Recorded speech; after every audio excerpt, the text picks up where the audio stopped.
for the last 20 years. I've developed allergies. You have allergies, right? I remember didn't you mention it? I used to have them horribly as a kid, and they got a lot better with Jinshinjutsu. Like to food allergies as well, or When I just was little, I had an allergy to tomatoes, and that grew that. Yeah. And Really? That's interesting. Yeah. I've never heard of that. tomatoes. I think the nightshade. nightshades? Oh, yeah. Family. My grandson is Family. coming. Yeah. He can eat tomatoes.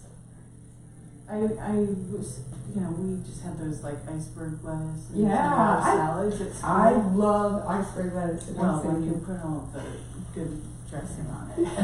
It's wrong. I know. That was a nice. But I'd try to sneak the tomatoes and then get caught, and the teachers I'd be in trouble with the teachers. What? Because I was allergic to tomatoes, so I wasn't allowed to eat them Yeah. in school, but that was the only interesting part of the salad. Like tomatoes. And they weren't very good either. I mean, it was the 80s, so they were those sort of unripe Didn't you tomatoes. go to, what's called again, the Friends? Did you go to I Friends? I went to Little Red. Oh, Okay. in the village. Oh. Yeah. Oh, that's why you're cool. Are you ready, Michael? Yeah, that's just give me 20 seconds. Let's say iceberg It's crunchy. It's very watery, so if you use Can you see them hydrating, too? It has a lot of water. Can you see them? Yeah. Or no? No. Just you can come closer And if then you people go to want. expensive restaurants. Because we'll have a and they little get like a discussion. quarter of That's an right. iceberg made out of blue cheese and they Is it on already? Yeah. Yeah. So we can hear, we're good to go whenever you guys are ready. Oh, okay. They're listening to us talk about salad. Allergy season and salad. Yeah. So welcome to Jin Shin Institute. I'm happy you're here, and Jules is here. I have an announcement to make. I'm very excited to say that my book called The Art of Jin Shin is published by Simon & Schuster, and it's finally up, so we have the okay to announce it. It's up on Amazon and other places, so if you go to simonschuster.com you can find it. And it's really wonderful. So exciting. Yeah, so Oh. the publication date is June 25th, so that's when it's actually going to be in the stores. And our mission statement at Jin Shin Institute is to spread the art into the world. So here we have an opportunity to actually spread it in the world. And so I'm talking to the community that this book you can use for self-help classes and give to friends. It took me a long time to write this book, and because I use a lot of pictures, and so there are pictures in the book of my children when they were this little, and you've seen them now. Dinah is now in college, and Mara too. So it took me a long time, and so when finally Simon & Schuster picked it up, it went in January, just recently, we had to finish it very quickly. And so I had a lot of help from a few people in the community with proofreading, editing, getting their opinions, doing research to make sure that it is within the integrity of what we know as Jin Shin Jitsu. I decided to call the book The Art of Jin Shin because Jitsu means art, and it's just hard when we reach out to the masses to remember Jin Shin Jitsu. So I thought The Art of Jin Shin is within its integrity, and just for the community, because I know this may be a little bit touchy, I've done the research on it, and it was approved by some people who know about Japanese and the Japanese language, and that it makes sense to call it that today. So it's a very accessible book. I explain what energy is, I explain about what we feel, what you feel. It's all about self-help. It's a very nice looking book, and I'll show you the cover.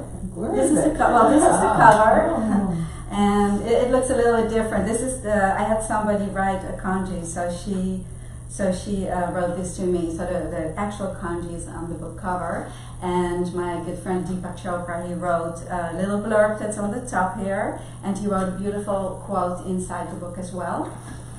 And so I'm just really excited to bring this out. Wonderful. Because this will give me and the community an opportunity to really bring it out and show something that's very much of today. All the models we use are young people, and so it's really reaching out to young people, and so here we go. And we from our end are going to make announcements, so if people like help spreading the word and how to do that, we're going to set all of that in place. And so you will see links coming up, and you will see things how to support to support this and how you can use it yourself. So that's my big news. And So is it mostly self-help? it's all self-help. It's all It's self-help. all self-help, and yeah. So because in this way we can really reach it to anybody. You know, there's a big symptom list in the back of the book, and so some people will start with symptoms, and there's also the complete flows. The first 3 are in there, the self-help, the 12 organ functions, mini flows that came from Mary to Pamela. And so those mini flows are in the text in the book as well, which have not really been published before, other than in Pamela's self-help material. So there is some new things in there. It's all very accessible and very simple and nice looking. So yeah, Great. so That's great. that's it. Exciting. And so then we have Carlise's class next weekend coming up, so that should be fun as well. And I know you're going to be here. And so I think we have 2 more spaces left if you want to stay here on our premises. And what other announcements do we have? I think that's all for now. Next week we have a Link Live on Monday. And that's with a very, very interesting nutritionist. She has written a book as well. Her name is Lauren.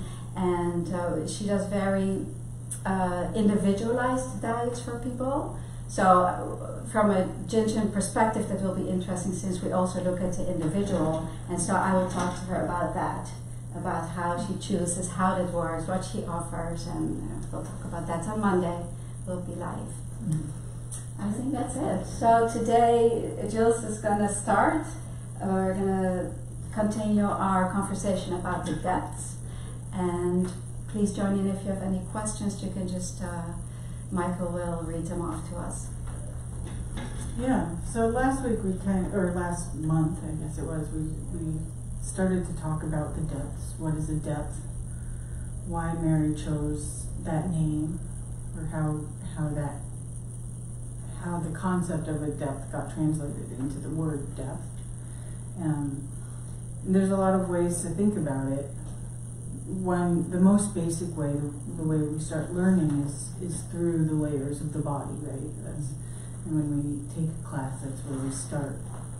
And when we move through the development of the safety energy locks, we're also going through that motion of creating the skin surface with safety energy locks 1 through 4, and then 5 through 15 create the deep skin, second depth, and then 16 through 22 create the third depth, which is the blood, and then safety energy lock 23 is the fourth depth layer, which is muscle, and then 24 through 26 is fifth depth, bone.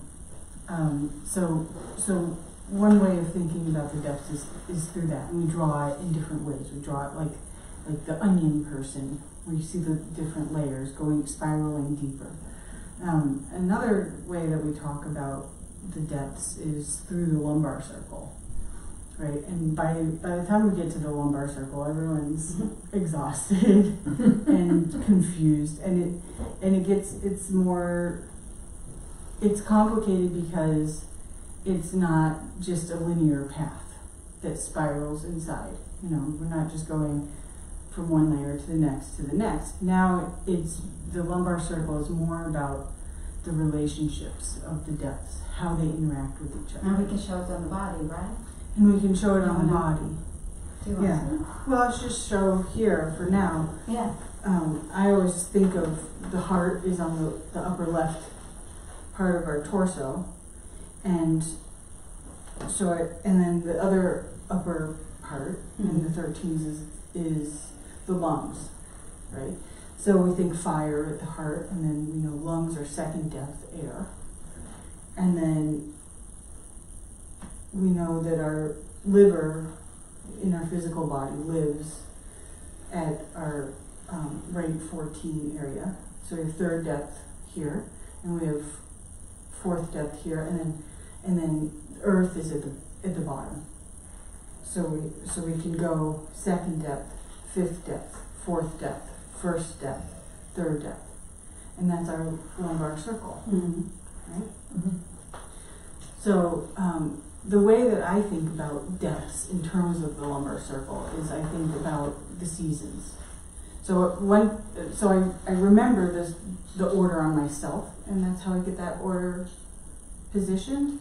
And so oftentimes if I'm thinking like, oh, someone has a third depth issue, I'll like hold my third depth area on my torso. And then I'll think like, oh, what's gonna help? Oh, fifth depth and fourth depth. And so sometimes you'll see like while I'm working, I'll do something like that just to get it straight in my head. That way I don't have to draw it, I don't have to memorize it or anything. So you look at your body when you're treating someone and just place it like you just did. Yeah. Well, so I usually do it on myself, so I'm not like going like this, right? But in terms, so we know when we think about things linearly, we know that the depths relate to different layers of the body, right? But then we also can put into this basket of a depth, right? Like what else makes it come alive? And so the first thing I think of is the seasons. So right now we're in the springtime, and springtime is green. It's when the green shoots come up from the earth. It has a lot to do with growth, right? Transformation, wind, because wind is what pollinates the plants. Movement, because of that wind, because of the pollinators, and because of the growth. And so those are all things that apply to third depth, right? And we see in a lot of ways that when we look at the order of creation, we look at the lumbar circle, that life starts really with third depth. Even when we're thinking about like the Trinity, right? We're thinking about the first three. The main central is fire, and then the supervisors are air, but life really comes into the picture with the mediator, which represents movement, and its color is green. And so it's not technically third depth wood, but it starts at the 3, and as it moves into the arm, that's when the third depth safety energy locks are created. And so with the action of the mediator, we have the third depth being born, and it's what balances life and creates movement. Without third depth, without mediator and third depth, we don't have any movement, so we don't have life. We just have inanimation, right? So third it's depth. a beautiful story, the way you present it, because to understand that mediator is not third depth, but it's the relationship. It's all about the relationships. Yeah. And so this story makes it really clear. Yeah, they have a lot of what a depth is.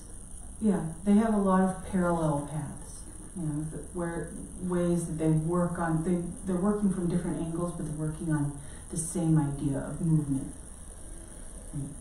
And so we see that mediator is born here at the 3, right? The number 3, and moves out into the arms. We see that mediator and gallbladder both go to the 4th toe. So we see a lot of relationship between mediator and third depth. So back to third depth. So we start with third depth because it's spring, and in all cultures, except for our, Christianity, which starts in January, all cultures really see the beginning of the new year in the springtime. And so here we are at the beginning of the new year, and there's growth happening. So even before it starts to get warm, things under the soil are seeds are starting to sprout, right? And we have the seeds come up. So that's third depth, right? So I have a question. But when you talk like the organization of like a Jin Shin book, usually it's lung first, like as the as an organ flow. Yes, in manifestation. Okay, so. Right. The third depth is the blueprint. If you think of when we draw the order of creation, it's the third depth first, the dotted line, which is the blueprint to become the lung and large intestines. Second depth, first one to be manifested. Yeah.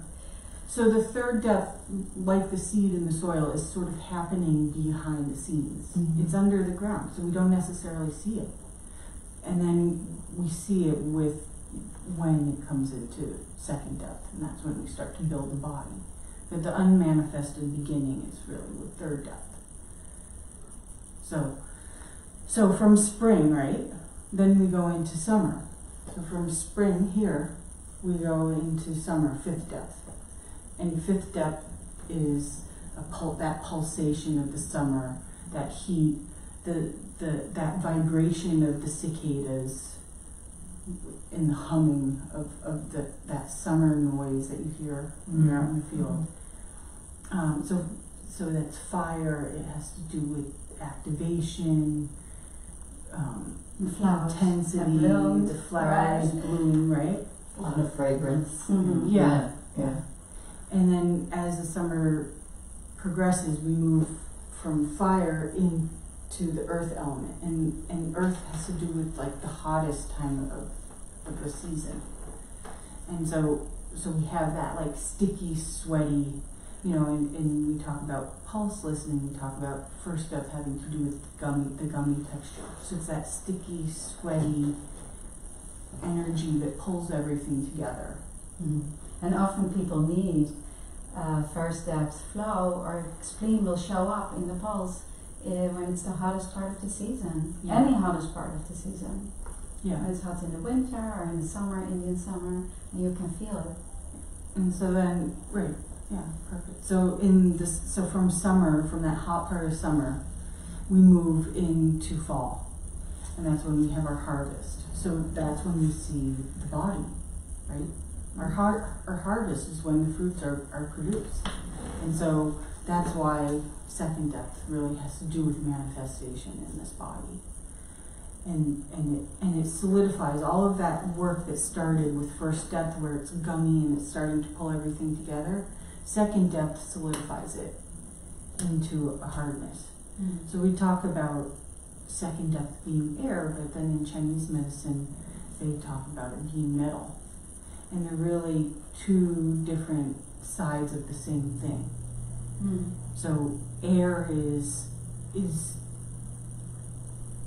Jin Shin's way of talking about its relationship to lung, its relationship to the breath, and the transformation that happens through breathing.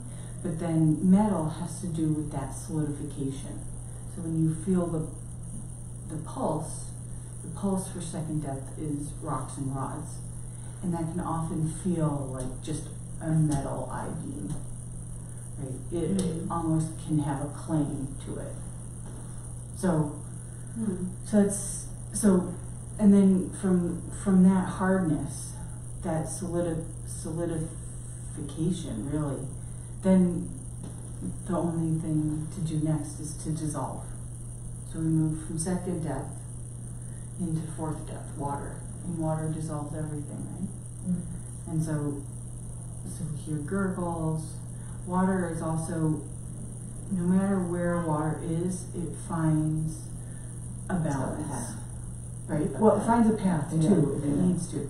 But if you think about, like, you never see a body of water that's like this, right?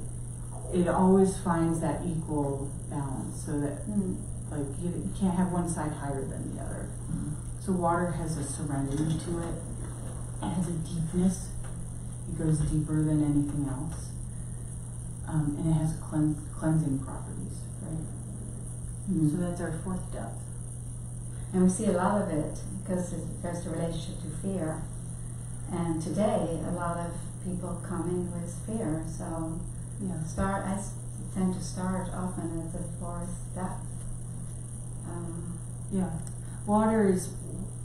Because water is about balance, right? When it's out of balance, it can cause a lot of problems. So that's when we have floods, and droughts, Or we also have like issues with accumulation in our bodies, issues with addictions, because the water is supposed to cleanse us.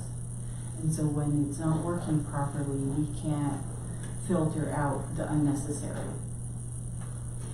So when you talk about lumbar, because if I think about the cervicals and then the thoracics, and then you're talking about the lumbar circle, can you just say something about the relationship? Because then I want to briefly, and we don't want to make this whole day live.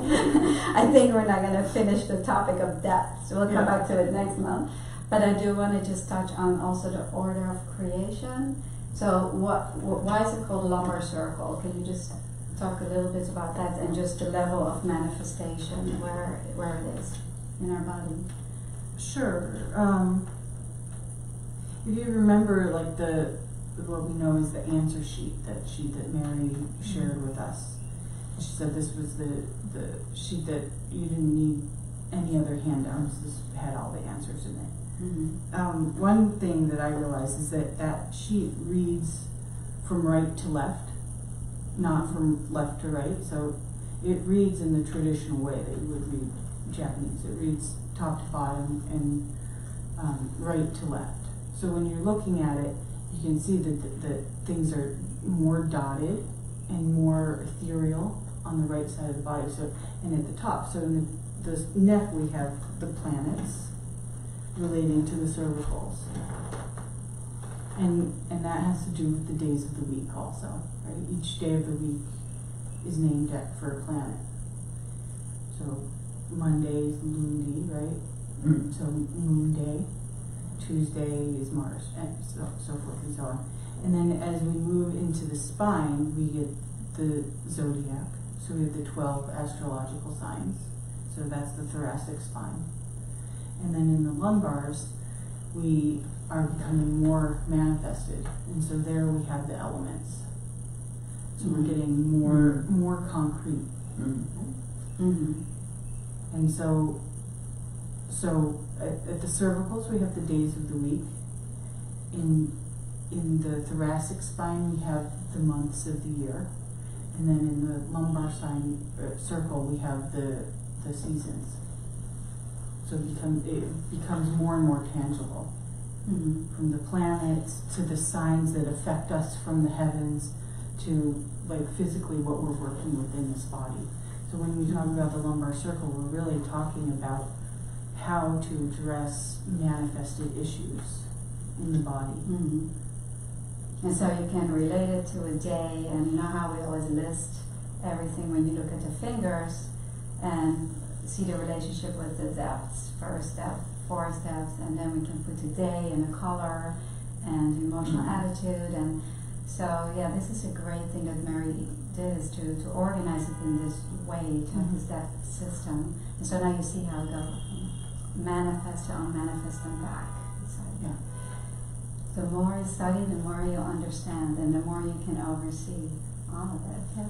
And within the spine, the main central, we can work on all of these different levels. That's why the spine is so important. And often, I will say that, often I start my session on the sacrum coccyx area, because I think next time we'll look at the order of creation, but you can see that that's third depth, little source energy.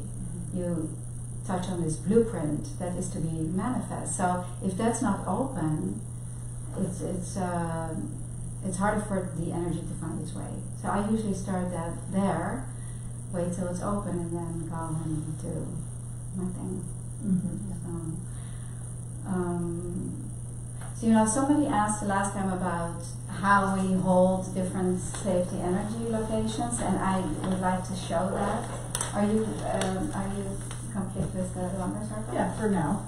The more you learn, the more you know you have more to learn. To be continued for sure next month on the depths. Sounds good? Yeah, unless you guys have any. Do you have any questions, any comments? How are you doing on the lumbar circle? You get it at all? No, it's becoming so much clearer to me.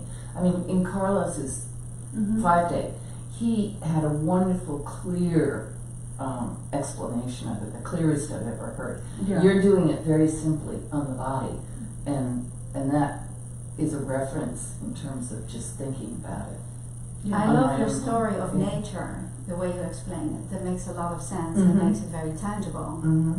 Yeah. So the first, when I talk about it on the body, if I explained it in terms of the circle. But then when I started to talk about the seasons go in the order of the star within the lumbar circle. Yeah. So we have spring, summer, the hottest part of summer, fall, winter, right? Mm-hmm. Back to spring. Mm-hmm. And so there's a star in the lumbar circle, and we don't want to confuse that with the order of creation, which is the Yes. star of the thoracic spine. Right. And I Right. think that that's one reason why Mary called it the lumbar circle and not the lumbar star. Mm-hmm. You know, we get confused when we use what we all call the star man, right? Which is really the lumbar circle, and we move the star around.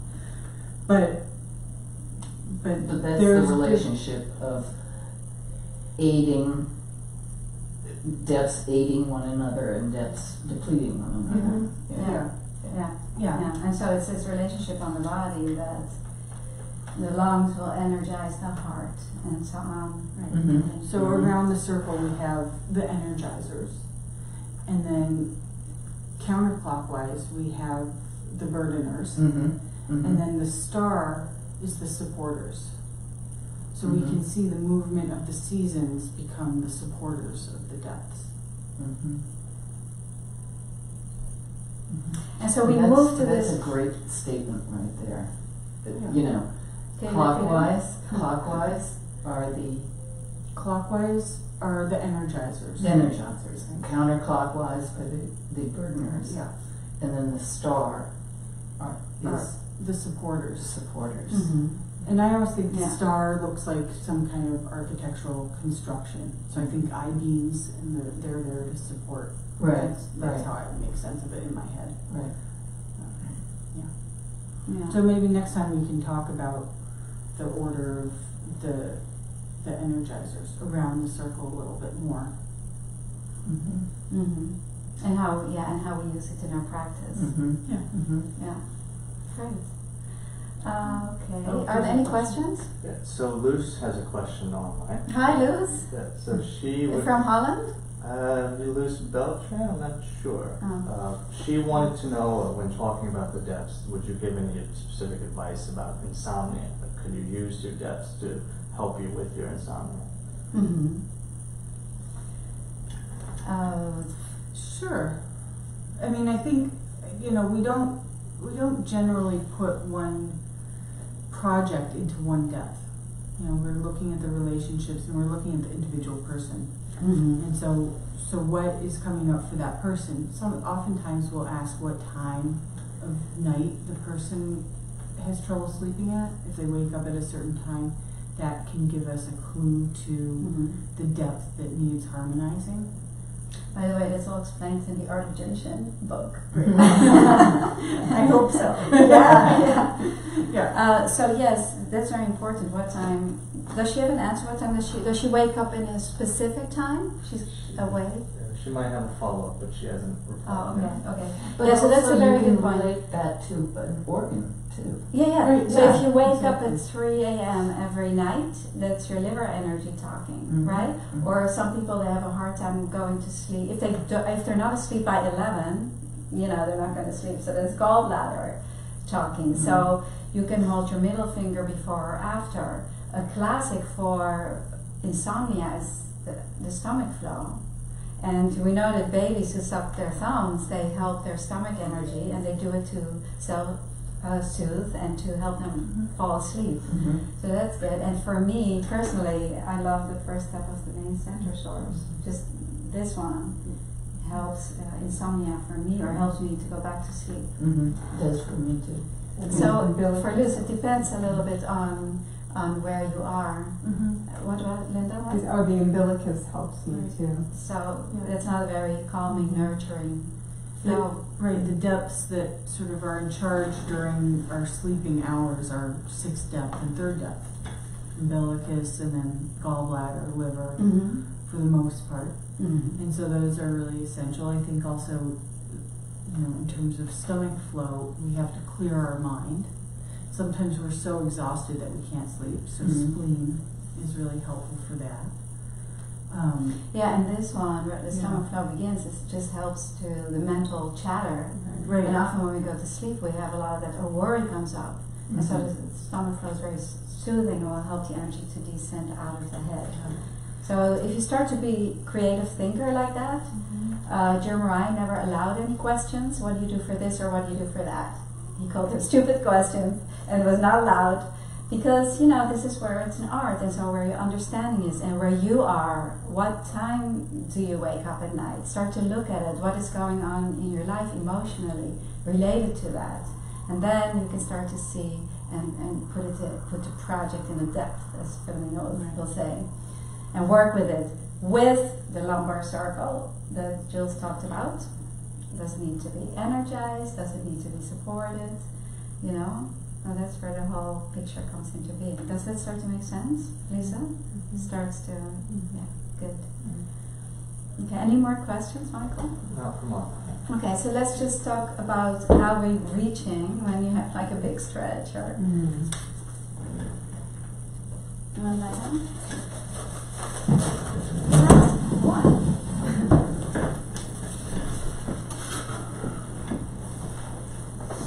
So first of all, I have a rolling chair here, which is very easy so that you don't have to get up and move your chair around. So a rolling chair is very easy. And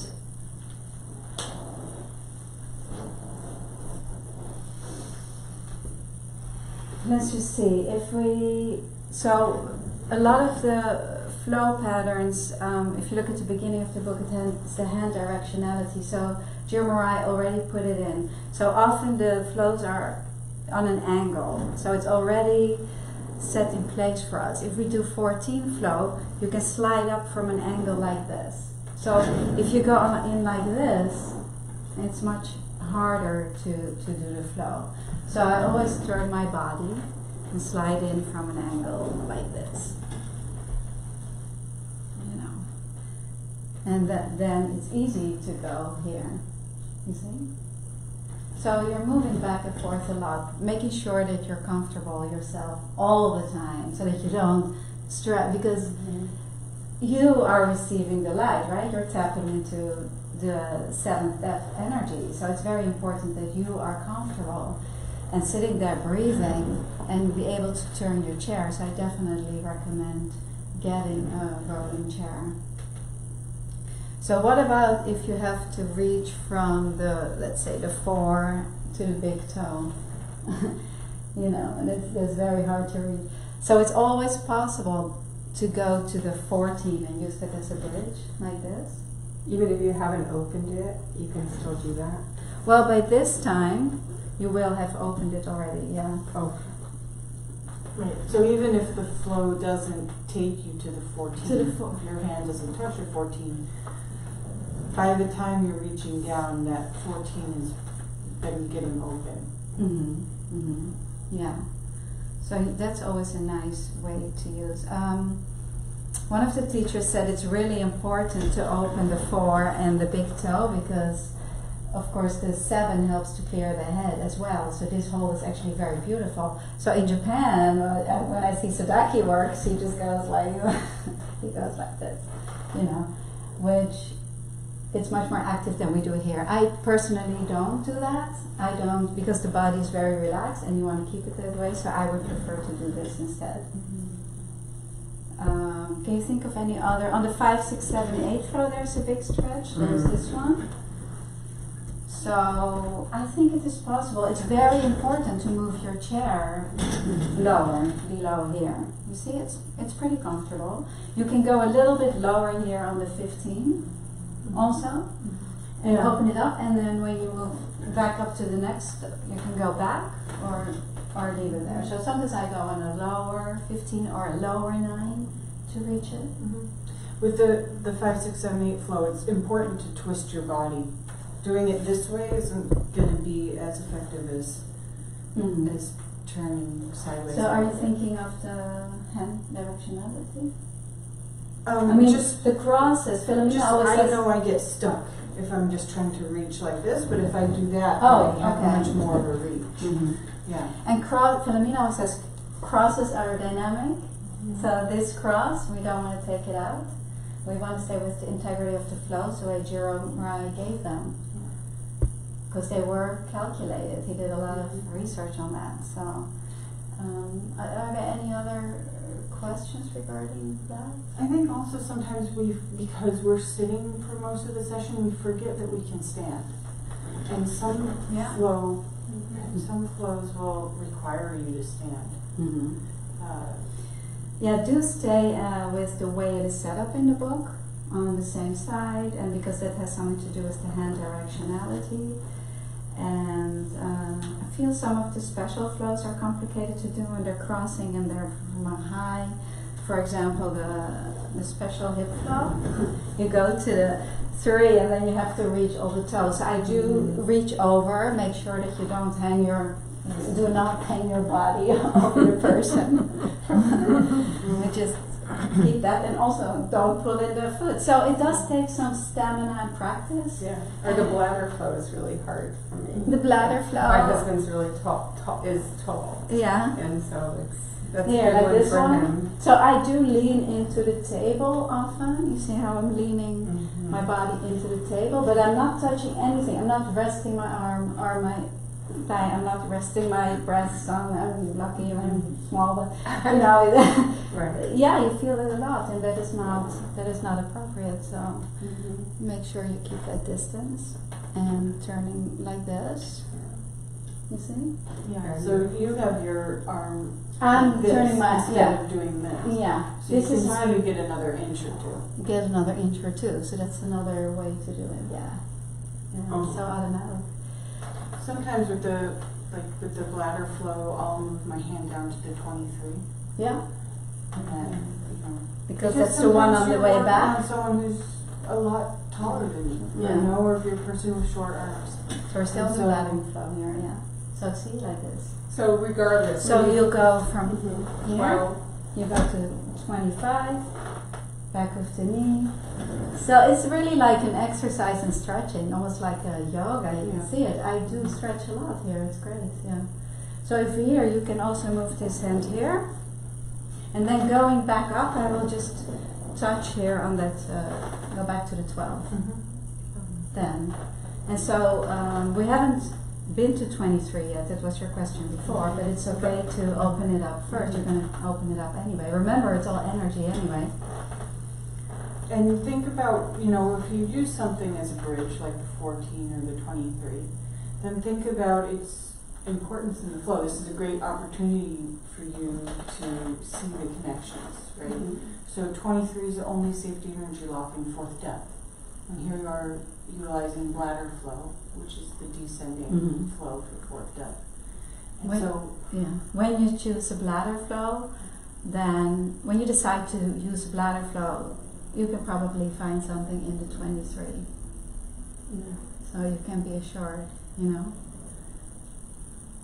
I'm a little compulsive where I almost want to, if I know I'm going to have to do that because the person's long, I almost want to go like right to the, whatever, the 23s, and just before I even start and just open those up first. So I know. Yeah, that's a good way. you can experiment with that. See if that helps. Or, you might find that the 23s aren't ready yet until you've gone through the other steps. Oh, okay. Or you might find that just going there lets the body know exactly what your intention is.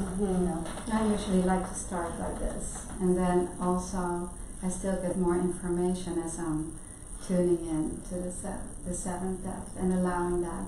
And sometimes it takes a few minutes for the energy to start to move. So this is a very nice place to start and to wait for the energy to start to move. The coccyx sacrum is that 3rd depth energy, the little source. Listen to my stomach. Big gurgle. So I think we'll end it there if there's no more questions. You can ask, you can send us comments and questions later. And I think next month we will continue talking about the depth. Alright, Jules? That's all there is. That's all there is. And thank you all for joining us. listening. Bye. Bye.